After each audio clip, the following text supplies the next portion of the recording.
Hello and welcome to Season 5, Episode 11, our year-ending episode of the Voiro Podcast. With me as always, founder and CEO of Voiro, Kavita Shenoy. Morning, Kavita. Good morning and good morning everybody listening to this podcast. Happy to have this last podcast on a Friday. As always. As always, it's the 22nd of December. And I think the whole world will now go into holiday mode. And I'm so looking forward to it. But I don't know. I don't know whether you feel this. This December has been like wind up rather than wind down. There have been far more number of meetings, far more business travel than I've seen in the last couple of years. I think people are just like, nobody's taking a break. Yeah. For whatever reason. Yeah, it appears so. I mean, I've been speaking to friends across the industry, and I think because tech has gotten shaken up this year, and there is some looming fear of 2024, I think a lot of people are just wrapping up whatever they can. Not saying no to business, but we thought we would put out one last episode as we cap off 2023. But before that,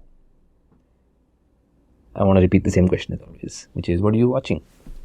So I think I mentioned this in a couple of previous episodes. I'm watching Murder at the End of the World by Britt Marling. She had produced and acted in the show called OA, if you remember. Yeah. So it's an episodic weekly drop, which is nice because most of these complex shows, if you try and watch them at one shot, you usually miss the layering. You're not able to obsess over it for the whole week.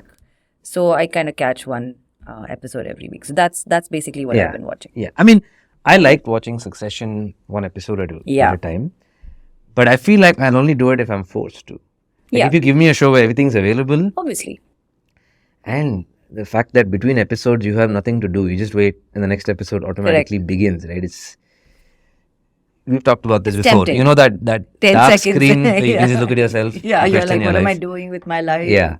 But, I know. Yeah. I know. But I like the fact that I've been fed these episodes episodically and in on a timeline, because it helps me also take control of my life. And digest the episode itself. What vulnerable things us human beings are. Yeah. And talk to people about the episode. Yes. True. Which was a thing of the past, right? True. And these kinds of shows you can't casually watch. Yeah. You have to really like plug yourself in, pause screen before you go get yourself a glass of water. It isn't like, say, a Brooklyn Nine-Nine or something that's funny to sort of come back into even halfway in between. My whole family is also rewatching 30 Rock and Brooklyn Nine-Nine. So it's constantly playing on our TV now, which is another fun thing to watch. I mean, I finally got around to watching Hijack on Apple, which I know you watched a while ago. Yeah. And a bunch of us in office were watching it on the weekly. I must tell you, one of the reasons I put it off is I was waiting for a stretch of time where I don't have to board an aeroplane so that I can be okay with watching content about a hijack. Otherwise, I'll be thinking about it. Right. But before we move on to the next section, I also wanted to ask you if you had any favorite Christmas content that you watch every year at this time. I know I do. Yeah. You want to go first? Yeah, of course. Go for it. Don't judge me, or do. Home Alone. Yeah, yesterday when we were out on Church Street walking, Anand and I, Church Street is full of all of these little stalls and whatever else. And so we drifted into one of these stalls, and Anand looks at Anil of all people, and said, "Hey, have you watched Home Alone?" And so Anil was very confused for a second. So was I. I was like, is it a new Home Alone that's come out? Have I missed this news? And he's like, no. The Christmas version of Home Alone, when he gets left behind. And we were like, yes, we watched it, but like years ago. He's like, no, I like play homage to it and I watch it every year during Christmas. I do it. Also, Macaulay Culkin had a star on the Walk of Fame. Mum, I was about to say Walk of Shame. Walk of Fame. And Catherine What's O'Hara. on your mind, Anand? And Catherine O'Hara was there. Yeah. And I thought it was a... But it's so bizarre because photograph. I don't associate Catherine O'Hara with Home Alone at all. I only associate her with Schitt's Creek. It's just... and I was like, oh my God, it's the same person. Yeah. Do you have a Christmas... Yeah. I have 3. One is The Holiday. Of course. Watched it? Yeah, of course. Oh my God, that movie is just... I cannot get enough of that movie. Then is Love Actually, where you laugh, cry the whole movie. And the third one is Die Hard. Die Hard. Yeah. Man, yes. So I kind of force my kids also to sit down and watch these movies with me. My younger one tolerates it and walks away. My older one thinks that I think she needs to please me, so she's like, okay, I'll sit down and watch it with you. So yeah, so these I like this time of the year. It's this odd man-made end to something that is really not the end. I think a lot of us are getting that message saying that there's not the end, guys. 2024 is going to be another shit show. You got to get on with it. But I like it. I mean, there's a lot of stuff happening around. I also allow Netflix to recommend new Christmas movies to me, and the trashier they are, the better happier it is. I am. Yes, I agree. Yeah. I agree. I think Lena and I agree on the fact that most Netflix productions, because of their vistas and their beauty, like I was talking about Virgin River the other day, it is worth just even putting off the sound and just letting it wash over you. It's so beautiful. Yeah. Okay. So you wrote us a note this week about what you wanted to break down on this episode, especially in light of everything we just discussed in the last 2 minutes, which is what's happening in the content value chain and what is AI going to do to this value chain. And I think it's a particularly interesting topic to talk about, given the fact that I believe 2024 is going to be a step change on the back of both the technology as well as the fact that all the 3 or 4 strikes have just been resolved between various characters in the value chain. And so this is going to be a landmark here. So I think it's worth talking about. Before we get into the value chain itself of content, what's your gut feeling about AI?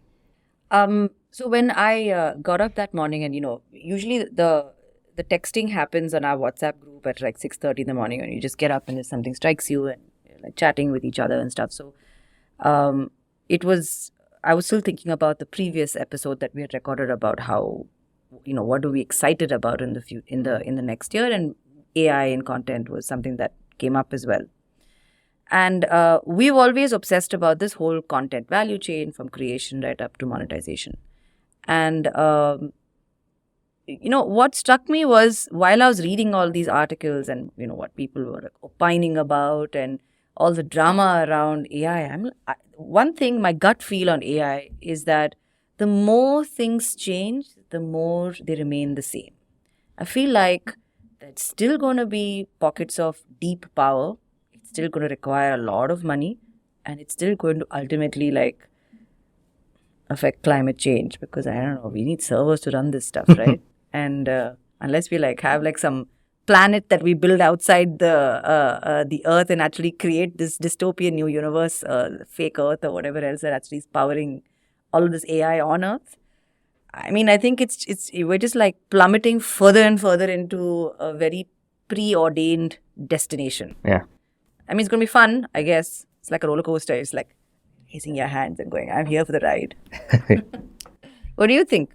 I think the speed of development is going to cause more drastic changes than any previous technology. I mean, there have been technologies in the past that have just shaken up any value chain, right? And we talked about the Luddite fallacy many years ago, right? This concept that technology will take away jobs, and the fact that people who believe so refuse to see a future where technology can help people, and the fact that new jobs will arise.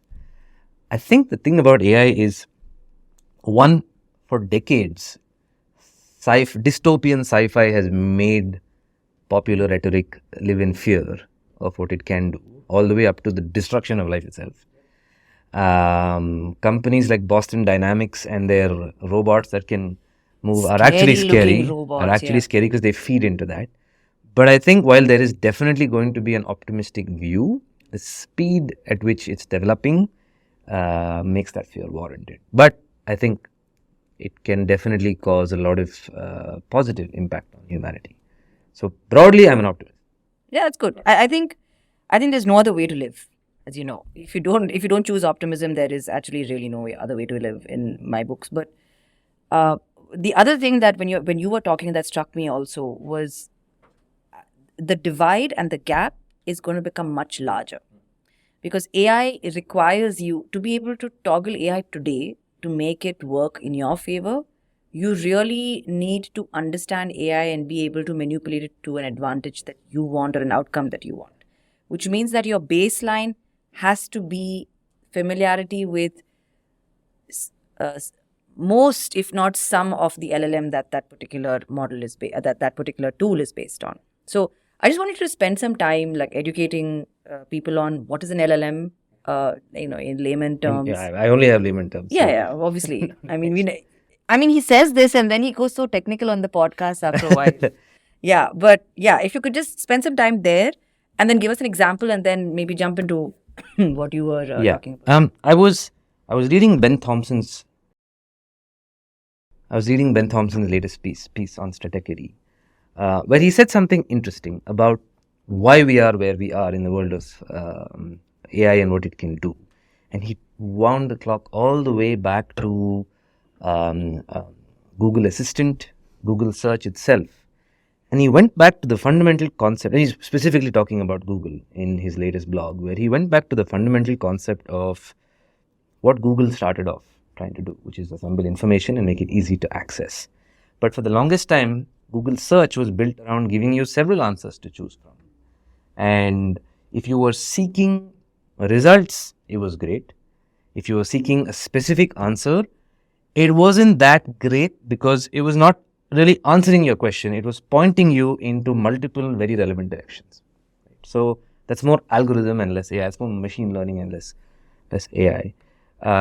He also talked about the fact that they always had the I'm feeling lucky button, which means the ability to answer your question directly was always something they were working on. It's never been, it's still there. When I read this, I went and checked, it's still there. It is, yeah. It's still there.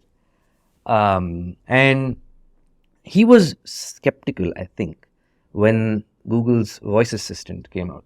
Hey Google, Cortana, Siri, Alexa, where he was trying to figure out how they would bridge the gap without all of this new technology from listing answers to giving you an answer, because it's very easy to go wrong in that case. And his big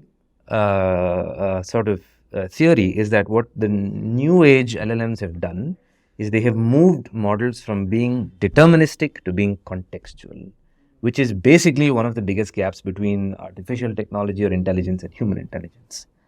Now, my very layman understanding, and I was trying to do some digging around this, of LLMs in general. I was looking at this article on Stephen Wolfram's blog about what ChatGPT is actually doing and why it works. And it breaks down the fact that it doesn't understand what it's saying, except it knows how to string words together. It knows how to read billions and billions and billions of terabytes of historic data and string together words that make sense to us, and has enough of an understanding of what is and is not context purely mathematically, and what is and is not conversational, but again purely mathematically. It's a very interesting article. I haven't finished it myself because I was trying to read it, I was trying to take notes, and I kept going back because I stopped understanding at some point, and so I've literally like 30% of the way. But it's a really long article, but it's very, very interesting because it breaks down exactly how it works, and also how it tries to be human-like. So, for example, let's say there is a sentence which is, the best thing about AI is its ability to dash, and it's the job of the LLM to predict the next word. Based on historic data and historic sentences that are in books and text and literature and various things that have been scraped by the model, the best thing about AI is its ability to dash, has many options: learn, predict, make, understand, do, create. I'm sure there's many that have a probability associated with it. And apparently what the model does, it does not just give you the highest probability. It gives you the second highest probability or the third one, which is why every time you ask a model the same question, it gives you a different answer, because it's consciously trying to not give you the best answer every time, because that makes it deterministic, and that's not how the human mind works. But what it's fundamentally doing is giving you the ability to converse with technology the way you do with humans. Because even when I'm stringing this sentence together, I'm doing it subconsciously, but my mind is stringing words together that hopefully make sense to the people around me. Or you like have word salad. Or I'll have word salad, which also is, I mean, in the world of sentences that have a probability of landing, word salad is a non-zero probability. Correct. Right? But I'm sure if you made me stop now and restart this sentence. I will replace a word or two, or I'll replace many words, because that's how the human brain works, and that's what it's trying to create. That is my non-technical understanding of what's going on behind LLMs. But fundamentally, Ben's opinion is, I like two opinions that I've come across in the last few weeks.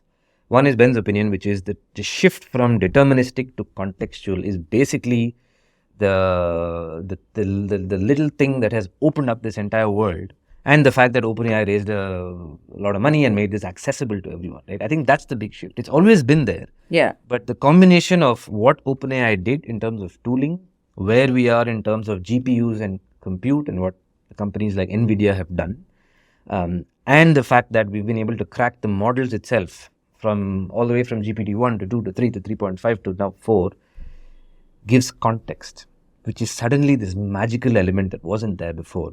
And to use the term funnily, before this, it was very robotic, and now it's not. How ironic. Yeah, right. The second phrasing that I like was, oddly, it came from Joseph Gordon-Levitt, who was interviewed on a podcast, where he said, in all these decades, we always thought that the job of technology is to replace the mundane, but it can never replace the creative.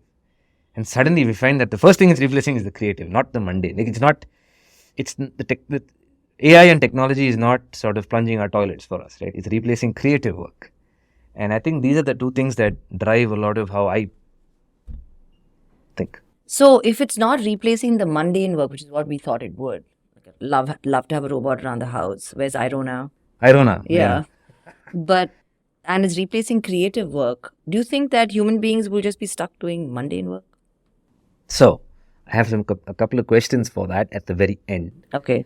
I want to get into the content value chain for a second. Now, to think about AI in the content creation value chain, I started thinking about what the value chain is to begin with, right? And in my opinion, it's the following pieces today: idea generation, copy, editing, coding, dubbing, slicing, and then rights and attribution and revenue. Not in a sequential fashion, sure. Course, because if I were to remember anything from our podcast about SAG-AFTRA, it is the fact that the non-linearity of all this is what drove the entire industry to come to a grinding halt, because the world assumed many years ago that you'd get paid for content and you can move forward, and there is no forward. It's moving backward. It's sort of resurrecting itself. It's rising from the ashes. And so this is not sequential in any way. But I was thinking about what AI does in each of these, and I wanted to know if you think it's going to fully disrupt it, eliminate it, or it's going to be the greatest aid that human beings could have ever gotten. So let's talk about copy first. Idea generation and copy maybe can go hand in hand. I don't know if you think those are two different. No, they're very different. Very different. My okay, opinion. Great. What do you? I don't know. I don't know whether you would think the same thing, Leena. Yeah, it's a little different, right? Yeah, it's different.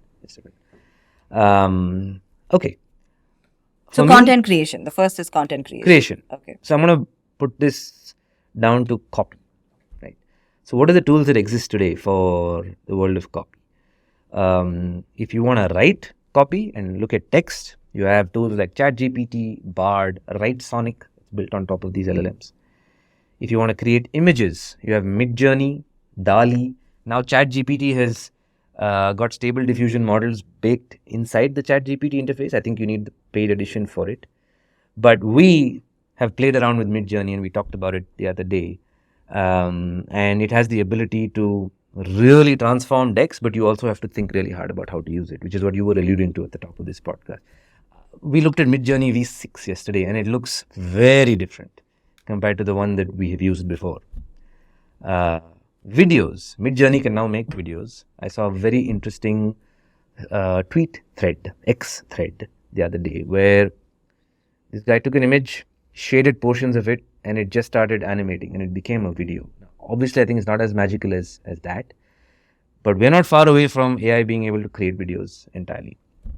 Music. Cleo Abram, who runs a very cool Instagram and YouTube channel, who just hit 2 million subscribers, by the way. Oh, congratulations, on Cleo. YouTube. Yeah. She's the optimistic tech. Yeah. Optimistic tech stories. I love it. She did an entire episode about AI in music, where she interviewed Daniel Ek from Spotify and Grimes, And they talked about tooling that exists today for voice cloning and how it has caused so much controversy because AI can create music today. It's odd because there's a range of opinions. Grimes, for example, has launched her own voice cloning tool called Elf Tech, which I made you try yesterday. Yes. Where you can sing and whatever you sing can effectively be sung back to you in Grimes' voice. And you can, where can this go? You can make fake collaborations. I listened on Cleo's channel to an audio clip of Johnny Cash singing I'm a Barbie Girl. So there's all sorts of stuff that you can do with this technology. Daniel Ek said he wouldn't be surprised if, he would be very surprised if AI created music didn't already exist on Spotify somewhere. Some artist is not human. But what I found very odd is Grimes, who has launched this tool, believes that voice cloning is okay, but AI generated lyrics are not. I find that to be a very oddly specific stance because there are many artists who hate voice cloning and they're trying to do everything in their power to not allow it to. So what do you think is the basis of saying that lyric generation is? I would assume that would be okay and the inverse would be true, right? Don't use my, pardon but my God-given voice. Yeah. But you can put in whatever lyrics you want to. Strange. Yeah, strange. We tried Elf Tech and I think it's very cool. I want to go and play around with it some more. But music is the next part of the copy value chain. So, I believe across art, videos and music, we are at a place right now where AI can assist humans more than ever before. And if I look back at the SAG-AFTRA strike and the terms that they agreed to, they did not specifically ban the use of AI tooling. Because I think even in tooling that's used today, there's a lot of machine learning. It's obviously not manual. It's very technology assisted. But I also don't think we are far away from a point in time where we will have content where the entire copy has been generated and edited completely without human intervention. I don't think we're far away from that point. What do you think? I'm sorry. That's okay. I didn't put my...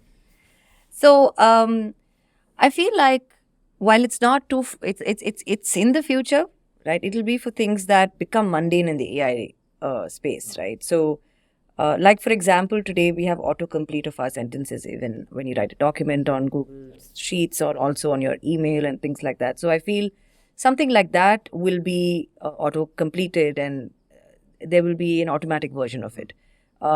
So for example, I'm using a lot of non-words and a lot of ums and ahs right now. And you were telling me the other day that you can actually edit an entire podcast by looking at the script and just cutting out the voice and then it matches it to the part of the video and then it actually spits out a composite edited video. So I feel like soon AI will learn that it needs to take away all of these human pauses, right? But to make it clearer and flow a lot more instead of having these breaks. So we will also be trained as human beings to not tolerate any of this in conversation. We will get irritated, right? So I feel like there will be there will be a big impact on the way human beings are being trained by AI rather than vice versa, right? Because 100%. It's that balance. Because we see it and we've spoken about this ad nauseum on this podcast as well. If you look at a movie that was made pre-HD, pre-SD even, right? And the way they were edited, you're like, what is this movie? Why is it so slow? Why are they focusing on like so many things? Why are they not getting to the point immediately? Because today our edits are fast, our stories are fast, they're slick. There's so much that's going on right now that we've trained ourselves to expect something else. So unless you truly love that old movie, it is really boring. Like your children will be wondering, why are we watching this film? It's so boring. And it'll be boring because of the technicality of the films. But the technicalities in the film, not really the storyline, right? The way it is presented because we are being trained differently. Yeah. So I feel like, what was the question again? How far do you think we are from an entire piece of content that's created without human intervention? Yes. I don't think it's very far away. But do you think it'll become normal? It'll become normal. We'll learn to expect it as well. The novelty will go away correct. quickly. But the thing is that we have to also consider that everything is moving all at the same time, right? So even original content now starts to become far more, like you'll expect a lot more from original content, and you'll start pushing that envelope. So the kind of stuff that we have, like, is junk and mundane and whatever else, will become a lot more. But then that stuff would have been things that would have been original content at some point in time. Then there'll be new frontiers. So I'm excited about that. I agree. The fact that we're going to push humanity to think differently. There's definitely going to be disparity and scarcity and only pockets of power, but that still exists today. It's not like it doesn't exist today. There's no equality anywhere.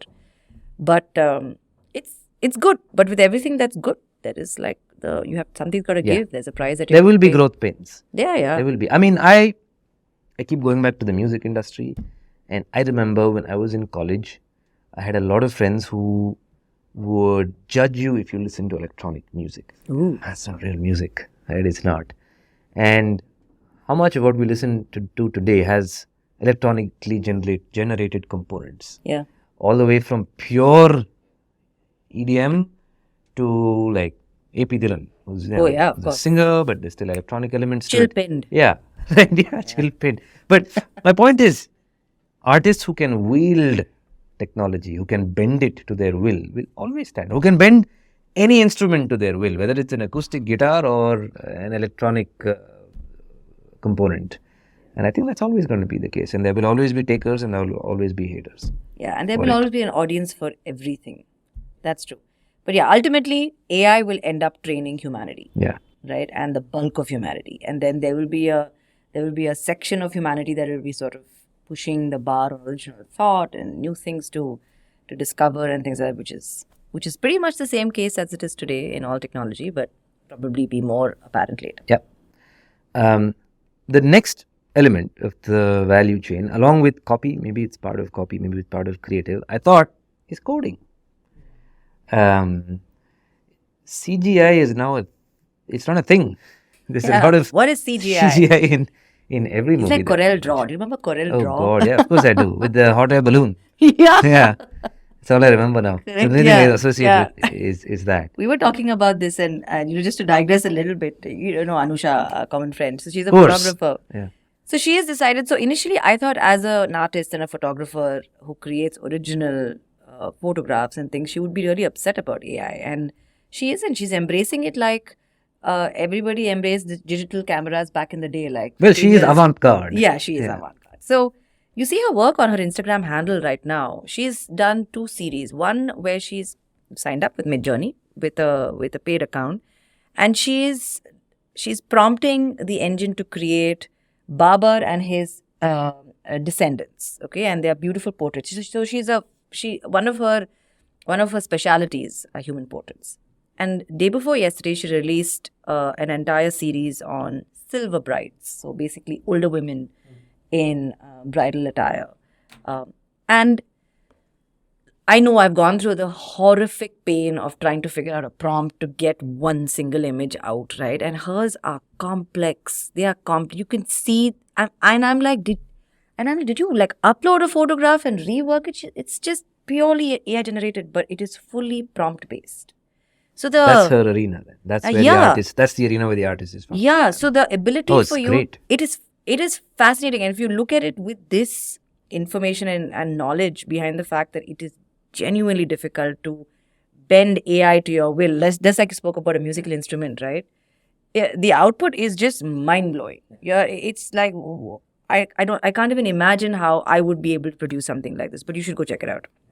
It's fascinating. Make me feel bad about the images that I have Oh my been goodness. No. And I was so proud of those stupid images I picked up that I made from Midjourney, and I realized what a non-complex thinker I am, right? But from a creative person's brain, and I feel this is a boon, right? Because when you you are a photographer, you're a professional photographer, and when you professional man. Yeah, I mean, I know how to use a camera. Well, that's about it. You know how it is to sort of try to think about a composite set or a composite frame, and a lot of times you compromise because the light is not correct. You've missed. Oh, I didn't think about that. Now you don't need to. You don't need to. Yeah. You're not at the same location. People are looking haggard. You can create a location. You can create a location. You don't have the budget. There's so much stuff. Yeah. And then to be able to create it just by being able to express yourself in words, right, becomes so much more, the output becomes so much more rich, right? It's so much richer. So I think that is the exciting part of it for people who are true artists, to be able to see their work out there in the way their mind's eye is imagining it, and having an assistant or capability for them to translate it is just, it's going to be fascinating. The next part of the value chain is dubbing. Today, we looked at Netflix's... We looked at you, man. Yeah, but before that, we looked at Netflix's data set the other day. Yeah. And look at the number of top global content pieces that are not in English. Right? We love foreign content today. We love content in different languages. Different countries, apparently, I didn't know this, love content that's either dubbed or subtitled. India is supposedly a subtitling nation, but apparently Germany is a very dubbing heavy nation. They want everything dubbed into German. So a lot of countries have a lean I didn't know about. But I, again, inspired by something that Cleo Abram put up, I used a tool called HeyGen, which can take a video you made, and I'm going to play it here, but I'll give the videos to Santosh as well. I'm wearing a t-shirt at home. It's a very home video, but this is the original video I made, okay? I am recording this video in English, and even though I can speak 4 languages, I'm hoping that this new exciting tool, HeyGen, can translate this video into Japanese, which is a language that I do not speak. 私はこのビデオを英語で録画していますが、4つの言語を話すことができるにもかかわらず、私は話せない日本語にこの新しいエキサイティングなツール、ヘゲンがこのビデオを翻訳してくれることを期待しています。Got the accent right also, man. Yeah, the voice, the accent, everything. I have no clue what it's saying. I heard Hindi, so I'm assuming that you're saying the same thing. Even if I tried to, I couldn't say that. But I think this is going to be possibly one of the biggest shifts we're seeing here, because you don't have to worry about switching your content up for different languages. The minute I showed this to Anil, he said, that's it. South Indian movies are going to go global right now. Yeah. Because there's no more effort involved. Yeah. The tech was still funny. I had to queue up the video at night, and it told me I was 370th in the queue, and I could pay $29 to jump the queue then and there, which I didn't. Yeah. But I woke up the next morning and it was ready. Video was ready. I think it's going to have a huge impact, especially because today, more than ever before, we are exposed to foreign language. I remember 2005, 2006, I looked at the Oscar list of top foreign films. I learned that there was a movie called Amelie. I moved mountains to get someone to find me that movie, and I loved it. And look at where we are today, right? But I think dubbing or switching languages up with all of this is going to be huge. So 5-6 years ago, when we were looking for voiceover artists, I remember we stumbled across a bunch of these dubbing artists in different languages. Yeah. 20 years ago, when any TVC was made in India, we had to make sure that all those TVCs had 9 national languages if you were running a national campaign. So today, all of that would be just crashed. Is it even dubbing anymore? It's not, right? And if you you've commoditized it at the end of the day. But I feel like I still be a little wary. What am I saying in this language? How is it like? I don't. But if you go back to the fact that the big change in AI today is that it can get context, then we should not be worried. We should just be worried about what happens if all of this is in the hands of somebody. Yes, like we were talking about the upcoming elections. Oh God. Who's going to say what? And how are we going to know this is AI generated or not?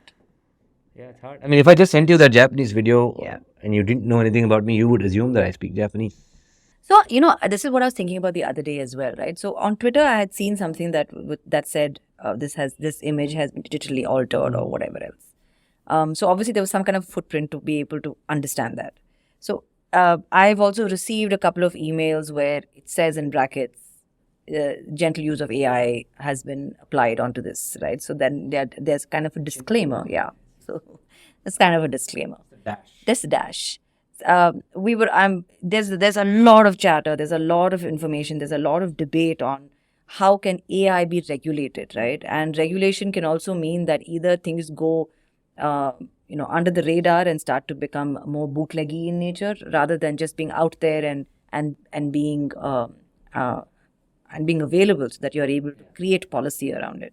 So, somebody's opinion on one of these podcasts on the town was that maybe, or on eMarketer, was maybe unionization is a good way to go, because then you have people who are directly operators as well as people who are affected by AI driving the ethical use of AI.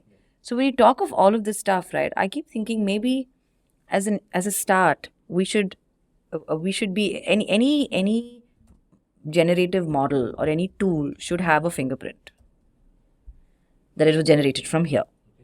Because if you look at the world of LLMs, it is very difficult to actually train a model. There is a statistic out there to train, for one training of the ChatGPT model, it costs them $12 million. So per training, it costs you that much money. So there are very few people in the world that will actually have those kind of coffers. And if you also named a bunch of LLMs, and it's polarized quite clearly, right? So it's not that difficult for you to say that if it's within this LLM, open source or not, you need to have some kind of a fingerprint, so that when I am publishing it, I can actually look for that fingerprint and say, okay, fine, this has been altered, or this is AI generated. So I can choose to. It can be harmless, but if it is harmful, like political propaganda or things that are making you say stuff that you don't believe in, and or something that's incriminating and things like that, you at least have some recourse. Yeah, no, makes sense. Every time I think of fingerprinting, I just go back to what a great job YouTube did. Of course. Right? And it was impossible to use an audio in an unauthorized fashion, and probably still is impossible on YouTube. Two more elements to the value chain. One which is very relevant today and probably did not exist many years ago, which is slicing creatives for short form consumption. Like it or not, that's where the audiences are. 7 seconds of attention. So there's tools like Fleeky, Two Shots, Steve. Platforms like TikTok, Instagram, and YouTube are of course launching native tooling, because the key differentiator for these platforms to attract top creators has also become the quality of their tooling and not just the size of their audience. I remember getting very excited about Steve, which is a tool to sort of slice video into shorts. And then I wrote to Santosh saying, Santosh, we should be using this for our podcast. And he said, we already do. So much for enthusiasm. So much for first mover's advantage. Yeah, he said, how do you think we make it today? He said, do you think I'm sitting and cutting it up? The pair of scissors. Yeah, because they get the shots up like in record times. I also assume they were using some AI too. Yeah. And the last one, I think the one that ties it all together, rights, attribution, and money. Yeah. The reason we started this company. Yeah. I came across an interesting investment by Andreessen Horowitz recently, and I still don't know how it works, but it's called Story Protocol. And it's a company that basically is trying to do IP fingerprinting using the blockchain to effectively solve what you alluded to a few moments ago, which is advanced fingerprinting around content. Which brings me to my utopian view that brings all of this together. I would love to have the ability to watch content without worrying about who has the rights, or whether it's on Netflix or Amazon or anywhere. The way I do with music. Like I can think of a song today, any song ever created in human history, and I'm probably 5 seconds from accessing it. And that's also the bottleneck. There is a speed at which I can type, right? If I can just throw a prompt and I have Siri running, then that's probably even faster. But I want that for content, but in a manner that can attribute revenue from my activity to the right places and make sure that the entire value chain of humans and technology and the basis for that technology is fairly compensated. And I think that's my utopian view. And also the reverse, where content can really elevate, technology can really elevate the content experiences that I'm getting far more than what is happening today, which is already a great place to be. And I think I'm borderline greedy, because today if I had to really admit it, the quality of content we're exposed to is probably the best in human history. So it would be really greedy to want more from a quality of content standpoint. There's enough. Even all the content that exists today, I will not be able to watch in this lifetime. But I think my utopian view is that it's always available without me having to figure out where at the click of a button in a manner that attributes revenue very fairly. And I wish companies like Story Protocol the very best, because if they can crack this, then they're really doing this industry a great service. I agree. Absolutely. But they'll have to I feel like they'll have to work with some regulatory bodies. You cannot do it on your own, because why would anybody else adopt it? There has to be some level of fear or compliance that you want to sort of push, right? If you want to fingerprint something, you have to have some gain if you want to make money. I don't know if companies like this believe that regulatory bodies are incapable of doing this, and so technology will. Yeah. I'm saying for adoption, right? For adoption. Yeah, because you have to get everybody on the platform. There has to be some draw. There has to be some draw. Either I make money, or I'm scared of getting slapped on the wrist for being illegal. Yeah. So one of the things that I was reading the other day from on what's happening in Google, that there are a lot of people who are getting there are a lot of murmurs of people getting fired, because account strategists, as they used to be known before, to be able to manage the Google AdWords and their Google campaigns, no longer really need to be there in the job roles that they are. Because now they have Performance Max or PMax that actually manages a lot of these, the outcomes. You can actually instruct that particular AI tool that is working on your account to be able to get the outcomes that you want to get. It's a good thing, because, if your job is going to become obsolete, you might as well go figure something else out for yourself.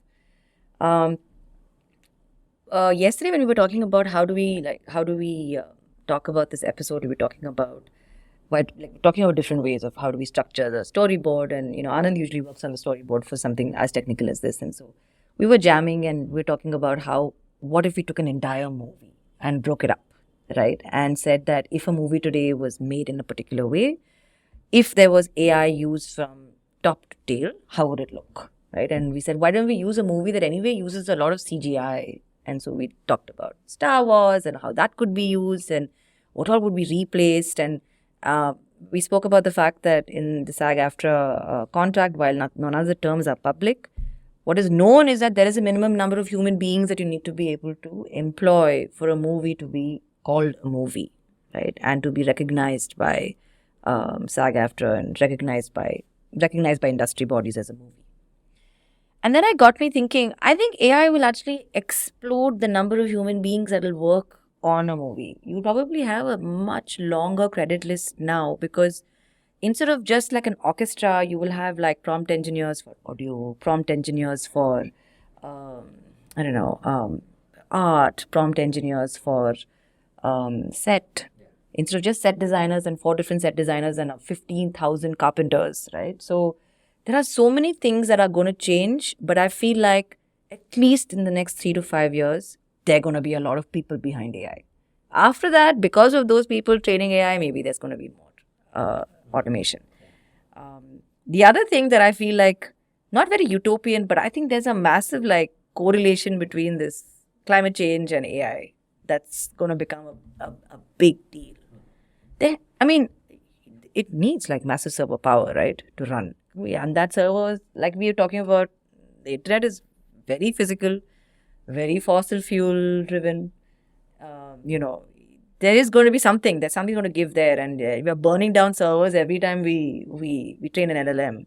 So I think those are the two things that I feel like we were talking about at the top of this episode. More things change, the more things are going to be remaining the same, and we are literally like plummeting ourselves to an inevitable future. But the only thing that we can do is have a fantastic time on that ride. Yeah.